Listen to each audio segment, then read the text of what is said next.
Hello everyone and welcome to the SQL series part 2. आजको यो भिडियोमा हामी SQL को DML कमान्ड्सको बारेमा सिक्न गइरहेको छौं। DML कमान्ड अर्थात् डाटा म्यानिपुलेसन ल्याङ्ग्वेज कमान्ड हो।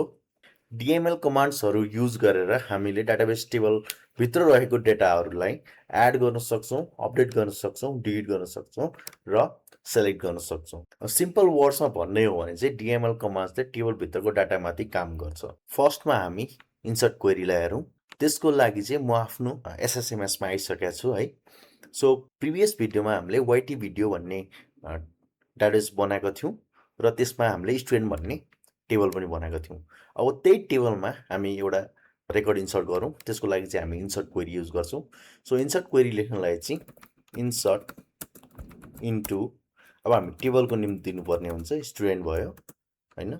त्यसपछि स्मल ब्र्याकेट ओपन अनि हामीसँग आइडी, नेम र एज भन्ने तीनटा कोलम थियो।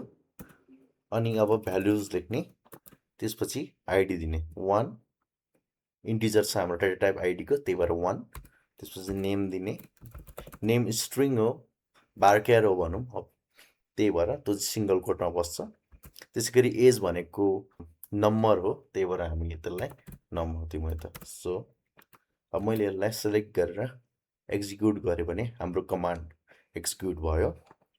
अब त्यसै गरी हामीले यो रेकर्ड हेर्नलाई DML कमान्ड्सकै सेलेक्ट भन्ने क्वेरी हेर्छौँ। सो सेलेक्ट क्वेरी पनि हेरिहालौँ।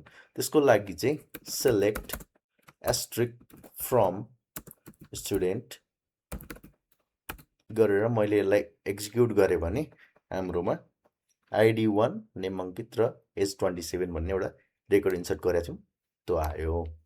अब यो एस्ट्रिक लेख्नुको मिनिङ चाहिँ यो टेबलमा भएको कोलम जति सबै मलाई देखाइदिए भने हो हैन।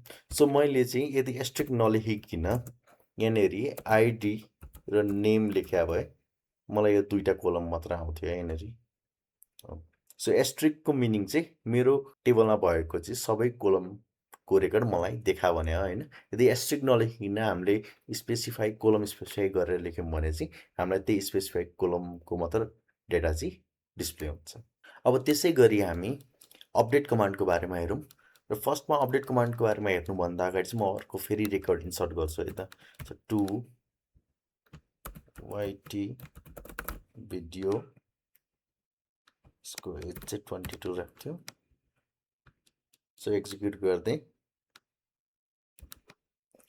स्ट्रिक भनौँ र एक्जिक्युट गरेँ है त। सो अब मसँग दुईटा रेकर्ड आइसकेको छ।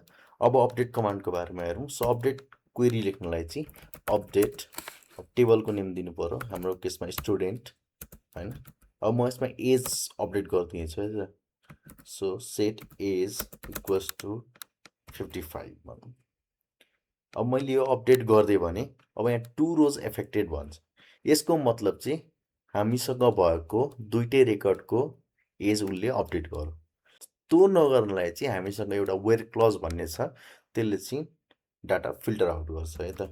सो त्यसको लागि चाहिँ मैले वेयर भन्छु यहाँ, त्यसपछि आइडी दिन्छु, आइडी 1 भने अब यो यसलाई चाहिँ म 27 बनाइदिएँ फेरि। अब मैले एक्जिक्युट गरेँ भने अब यहाँ 1 रो एफेक्टेड भनौँ, यसको मिनिङ यो आइडी 1 भएको मात्र अपडेट भयो। सो यो वेयर चाहिँ सेलेक्ट क्वेरीमा पनि लाउन मिल्छ। अब यो वेयर क्लजको काम चाहिँ भनेको हाम्रो डेटाबेसमा रेकर्ड फिल्टर गर्ने। सो वेयर चाहिँ नेममा पनि लाउन मिल्छ फेरि। यो हाम्रो इन्टायर जतिवटा कोलम हुन्छ टेबलमा त्यो सबै कोलममा हामीले वेयर क्लज लाउन मिल्छ है त। सो अङ्कित भनेर मैले यहाँनेरि वेयरमा एक्जिक्युट गरेँ भने सो अङ्कित भनेर देखायो। अर्को YT भिडियो भनेर गरेँ भने यो पनि यहाँ देखाउँछ। अब हामी लास्ट कमान्डको बारेमा हेरौँ, त्यो भनेको चाहिँ डिलिट कमान्ड। सो डिलिटले नि के भन्छ भन्दाखेरि चाहिँ एउटा टेबलको रेकर्डहरू डिलिट गर्ने भन्छ हैन। डिलिट क्वेरी लेख्नलाई चाहिँ हामीले डिलिट फ्रम, त्यसपछि टेबल नेम दिनु पर्यो, हाम्रो केसमा स्टुडेन्ट अहिलेको लागि। अब मैले यो मात्र गरेर एक्जिक्युट गरेँ भने हैन, यो सेम अपडेट हामीले वेयर क्लज बिना अपडेट गरेका थियौँ नि, दुईटै रेकर्ड अपडेट गरेका थियो। अब यो डिलिट फ्रम स्टुडेन्ट गऱ्यो भने चाहिँ यसले पनि दुइटै रेकर्ड डिलिट गर्छ। यसलाई एक्जिक्युट गरेर हेरौँ। 2 रोज एफेक्टेड भन्यो यसले। अब मैले यहाँनिर सेलेक्ट यतिलाई मात्रै सेलेक्ट गरेर एक्जिक्युट गरेँ भने अब मेरो अबको रेकर्ड हरायो है। यसको मिनिङ चाहिँ हामीले डिलिट गर्दा पनि वेयर क्लोज लाउनु चाहिँ हाम्रो लागि राम्रो हुनेछ। फेरि रेकर्ड इन्सर्ट गर्छु म। 1 2 मा फेरि वाइटी भिडियो 22 फेरि एकचोटि सेलेक्ट गरेर हेरौँ। सो दुइटै रेकर्ड आइसकेको छ। अब मैले एउटा मात्रै रेकर्ड डिलिट गर्नु छ भने वेयर लाउने आइडी इक्वल्स टु 2। अब यो गर्दाखेरि हामीलाई 1 रो एफेक्टेड भन्यो। यसको मिनिङ यसले एउटा मात्र डिलिट गर्यो जसको आइडी चाहिँ 2 थियो। सो इन्सर्ट क्वेरीमा चाहिँ हामीले मल्टिपल भ्यालुहरू पनि इन्सर्ट गर्न मिल्छ है। त्यो मल्टिपल इन्सर्ट गर्नलाई चाहिँ हामी कमा दिएर यसलाई नै कपी गरौँ। सो 3 मा सब्सक्राइब भनेर भन्छु 24। अब यो गरेर मैले इन्सर्ट गरेँ भने चाहिँ दुईटा रो एफेक्ट भयो। यसको मिनिङ मैले दुईटा रोहरू इन्सर्ट गरेँ।